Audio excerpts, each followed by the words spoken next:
always an empty and said place, a universe with nothing to offer, without any hope of life, until some strong deities appeared in that desolate universe, and they took it upon themselves to give them life. These beings have reigned throughout the history of existing life.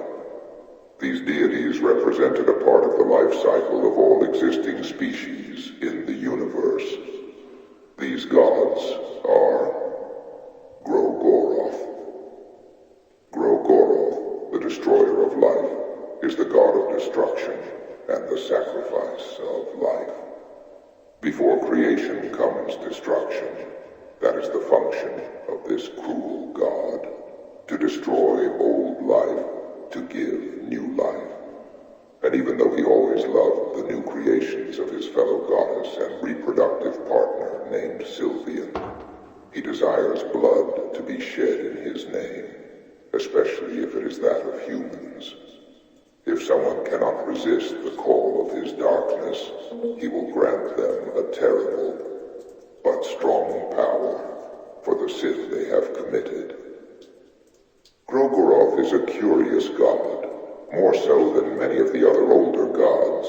To ease the sense of fear, he dresses in the bodies and skin of men and women alike. Some believe he still walks among men, masked under the skin of people and hanging bodies. Sylvian, the goddess of love and fertility, the goddess of the creation of life in the universe, created men and women at the dawn of time. She was disgusted and repulsed by her own creation, considering them a repugnant race with no future. She considers humans to be her greatest shame, her greatest regret, and something that should never have been created. She desires only acts of love in her name, granting them all a bond more serious than you can imagine. Both Sylvian and Grogoroth hail from the green hue, the plane of the oldest gods.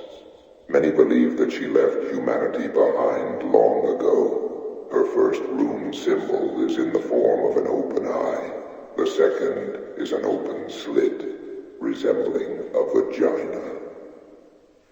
God of the depths, the god of the deep, an ancient and gigantic being, worshipped by the outcasts left in the darkness, insects and miserable soulless beings, condemned to be in the most repulsive, dark and repugnant place in the universe. Planet Earth. Along with the most greedy, narcissistic, self-centered, repugnant and useless beings. His nature was always to be the greatest scum in the universe and to live in the most repulsive place and with the most repugnant beings in his own universe. Humanity. His body lies in a place where the greatest scum live on the altar of darkness. Rare the trickster moon. God also known as the moon god and the trickster, god by the filthy humans, is one of the last ancient gods still watching humanity, not out of appreciation. He watches them out of disgust and entertainment. He loves to watch these filthy wretches rot as they deserve, remembering that even gods can make mistakes. And that mistake was creating these disgusting, filthy beings. He's a guy who wouldn't share divinity and world order with humans. And the new gods, he's a guy who wouldn't share divinity and world order with humans and the new gods. Humans are such greedy beings that it's impossible for them to share anything in their entire miserable existence. He doesn't believe men should have the same rights as true gods. This thought is correct, and he will do everything he can to leave these miserable living beings where they belong in that filthy place, once beautiful, called Earth. A beautiful place, destroyed and dirtied by miserable humans.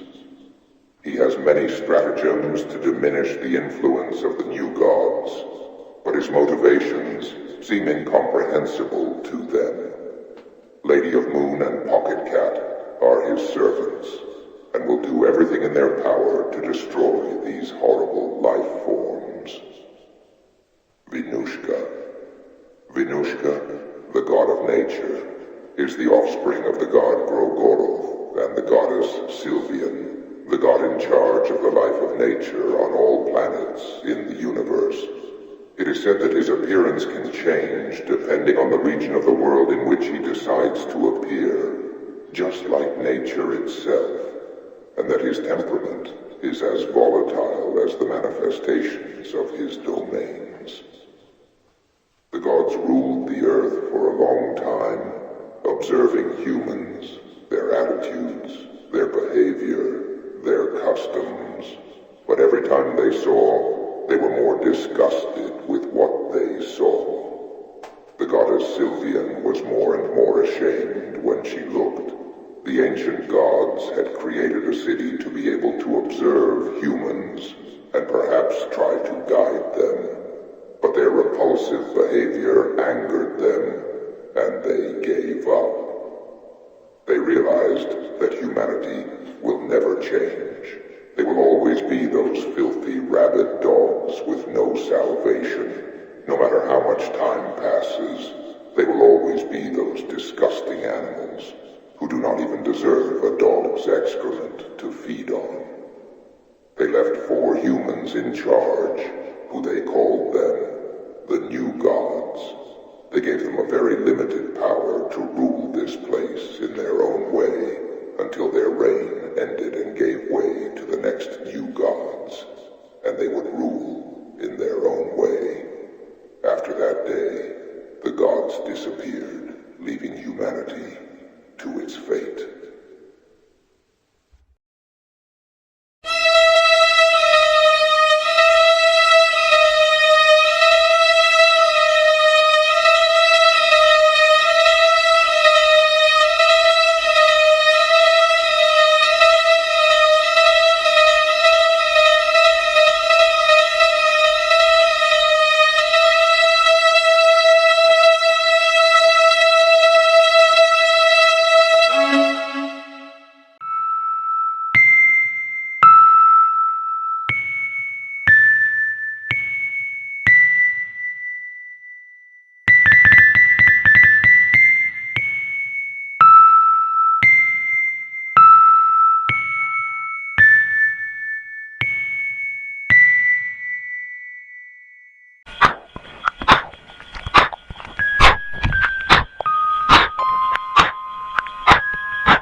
My name is Cahara. I have had a very complicated life, so to speak. I have always done horrible things to survive, especially stealing from people who deserved it and from those who didn't. Over time, I met other young people like me who devoted themselves to stealing, just like I did. In that group, I met Celeste, the woman I have loved the most in my entire life, the light of my life. Unfortunately, we robbed the wrong people. The people that it was dangerous. And those people retaliated against us. They murdered everyone in our group, except for Celeste and me, who managed to escape. And we tried to leave our past. Celeste became pregnant with my child. I died of joy. I decided to stop stealing and look for a decent job to be able to provide for my future son or daughter. But the past always haunts you, right? Those damn people we robbed in the past found out where we were staying. They came in while I was working and murdered Celeste and my daughter. They left me alive only to punish me. To live with the memory that all this was my fault. I have been drunk for more than 6 months, and without any belongings, nor any goal. just simply wishing not to wake up the next day. Until I discovered that someone named Legare was being sought in some dungeons that, according to rumors, were cursed and infested with dangerous creatures. If they die in those dungeons, perfect. But if I find that man and took him out of there to collect the money and start a new life, I'm sure that Celeste would have wanted that.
Oh!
Ah!